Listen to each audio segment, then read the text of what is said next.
महानगरपालिका लोकशाहीचा लोकोत्सव जवळजवळ 8-10 वर्षानंतर महापालिकेच्या निवडणुका व्हायला गेल्या। गेले महिनाभर आम्ही कोल्हापूर पश्चिम महाराष्ट्रामध्ये महायुतीच्या वतीनं प्रचार करत आहोत।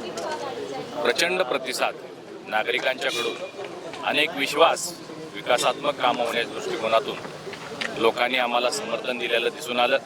आज मतदान होत आहे। या मतदाना दिवशी मोठ्या संख्येनं लोक बाहेर पडलेले आहेत। पहिल्यांदाच 4 पद्धतीनं 4 मतदान करून प्रभाग पद्धतीने किंवा पॅनल पद्धतीनं मतदान होत आहे आणि त्यामुळं आणखीन लोकांच्यामध्ये उत्साह दिसतोय। एकावेळी 4 मतं टाकण्याचा पहिला अनुभव आपल्याला महाराष्ट्रात अनुभवायला मिळतोय आणि मला विश्वास आहे कोल्हापूर महापालिकेवर महायुतीचा झेंडा फडकेल।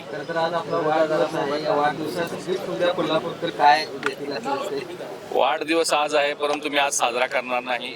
उद्या आमचे सर्व उमेदवार जे निवडून येणार आहे, महायुतीची सत्ता महापालिकेवर स्थापन होणार आहे, त्या ठिकाणी जाऊन आम्ही वाढदिवस साजरा करणार आहे। राज्यभरामध्ये काय 29 महापालिकेमध्ये महापालिकेच्या आता निवडणूक होत आहेत महाराष्ट्रामध्ये।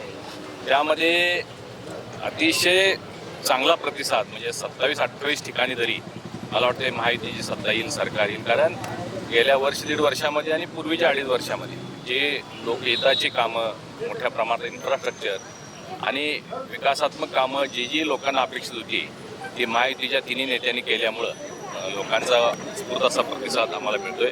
काँग्रेसनं या ठिकाणी पॅनल उभा करून म्हणजे आव्हान देण्याचा प्रयत्न केला, पण ते आव्हान संपुष्टात आलं। कारण पुढं अनेक वर्ष राज्यात केंद्रात काँग्रेस सरकार येणार नाही हे लोक जाणत आहेत। त्यामुळं काँग्रेसला नाकारून महायुतीच्या लोकांना संबंध महाराष्ट्रामध्ये समर्थन मिळताना दिसून येते। सत्ता असताना महायुतीच्या नेत्यांना या ठिकाणी दबाव टाकावा लागतो, सत्तेचा वापर करावा लागतो, मुख्यमंत्री उपमुख्यमंत्री या ठिकाणी आणायला लागतात, अशा पद्धतीची टीका सध्या पहा। आमचे जे नेते आहे हे कार्यकर्त्यांना जपणारे आणि कार्यकर्त्यांना बळ देणारे नेते आहेत। मी सांगितल्याप्रमाणे 8-10 वर्षानंतर निवडणुका होत आहेत। गेले 8-10 वर्ष हे सगळे कार्यकर्ते पक्षाची धुरा सांभाळत आहेत, पक्षाचं काम करतायत, पक्षाच्या भूमिका, केंद्र राज्य सरकारच्या योजना लोकांच्या घरापर्यंत, तळागाळापर्यंत पोहोचवण्याचं काम करतायत आणि त्यामुळं लोकांच्या या सगळ्या उमेदवारांच्या अपेक्षा पूर्ण करण्याच्या दृष्टिकोनातून आमचे नेते आले। काँग्रेसचे आले, पण आता त्यांच्याकडे नेते राहिलेले नाहीत। जे होते ते शिल्लक जे काय आहेत ते आले, ते पण येऊन गेले इथं प्रचार करून, पण त्याचा काही परिणाम होईल असं दिसत नाही। कारण फारसे या लोकांना कोण ओळखतंय असं काही चित्र कोल्हापूरमध्ये तर नाहीये। खरं तर या सगळ्या प्रचाराच्या शेवटच्या काही दिवसांमध्ये काही घटना नाशिकमध्ये काँग्रेसच्या कार्यालयावर हल्ला दाखवण्याचा प्रयत्न झाला, भाजपवर आरोप होतोय अशा पद्धतीने पराभव त्यांना दिसू लागल्यामुळं ते अशा पद्धतीचे आरोप करायला लागलेले आहेत। भाजपनं असल्या पद्धतीचं कृत्य कुठं करायचं काही कारणच नाही। कारण संपूर्ण समर्थन राज्यभरामध्ये सगळीकडे मिळते।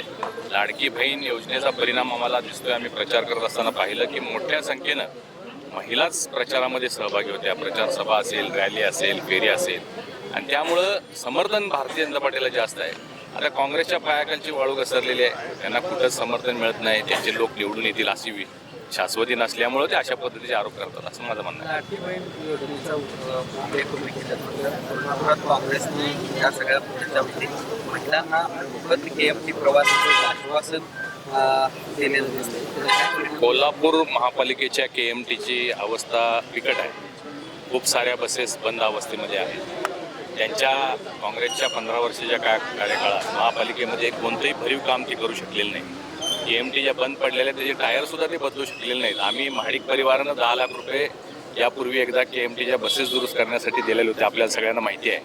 यांच्याकडे सत्ता असून ते करू शकले नाहीत आणि मग अशा पद्धतीने खोटी आश्वासनं महिलांना देऊन फ्री KMT करणार हे म्हणजे एक आमिष दाखवण्याचा प्रयत्न केला आहे। या आमिषाला कोल्हापूरच्या महिला बळी पडणार नाहीत असा मला विश्वास आहे। एकीकडे कोल्हापूरकर उत्स्फूर्तपणे मतदानाला बाहेर पडले, मात्र बऱ्याच मतदान केंद्रावर मशीन बंद पडणे आणि मतदार यादीमध्ये अशा पद्धतीच्या समस्या पहिल्यांदाच प्रभाग पद्धतीनं मतदान होत असल्यामुळं आणि याद्यांची फोड झाल्यामुळं थोडासा हा गोंधळ आहे।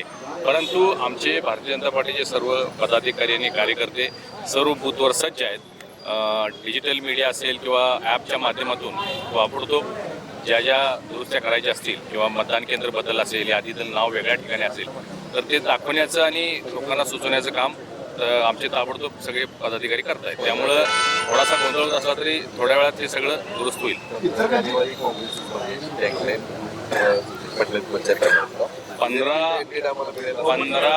15 जानेवारी काँग्रेस कायमचं घरी हे टॅगलाईन आणि हे होर्डिंग्स तुम्हाला उद्या लागलेले दिसतील. इचलकरंजीमध्ये सुद्धा खूप चांगलं समर्थन भारतीय जनता पार्टीने महायुतीला मिळताना दिसतंय.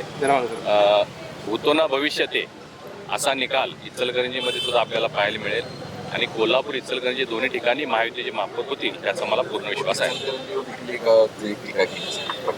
मूळ भाजप आणि नव भाजप असा एक वेगळा या ठिकाणी वाद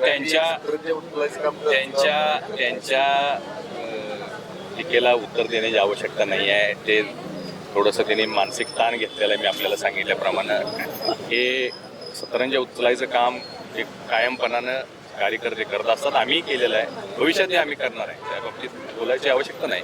परंतु आमच्याकडे तेवढ्या मोठ्या संख्येनं कार्यकर्ते आहेत. काँग्रेसला उमेदवार मिळाले नाहीत. तुम्ही कोल्हापूर शहरामध्ये बघा, 3 ठिकाणी नवरा बायकोला उमेदवारी आणि 1 ठिकाणी वडिलाला आणि मुलगीला उमेदवार मिळत नसल्यामुळे त्यांची अवस्था अशी दुरावस्था झालेली आहे. आणि धनदांडगे उमेदवार त्यांनी मुद्दा म्हणून निवडण्याचं काम केलं. काल त्यांचा बालेकिल्ला असणारा बावडा परिसरामध्ये प्रचंड मोठ्या प्रमाणात काँग्रेसनं पैसे वाटलेल्याचा मला निरोप आलेला आहे. तुमचं एवढं जर काम चांगलं असेल तर तुम्हाला पैसे वाटायची काय आवश्यकता आहे? आणि निकालामध्ये धनशक्ती विरुद्ध जनशक्ती, कोल्हापूरची जनशक्ती ही महायुतीसोबत राहील आणि त्यांचे कितीही त्यांनी पैसे वाटले असतील तर ते लोक नाकारतील याचा मला विश्वास आहे. थँक्यू.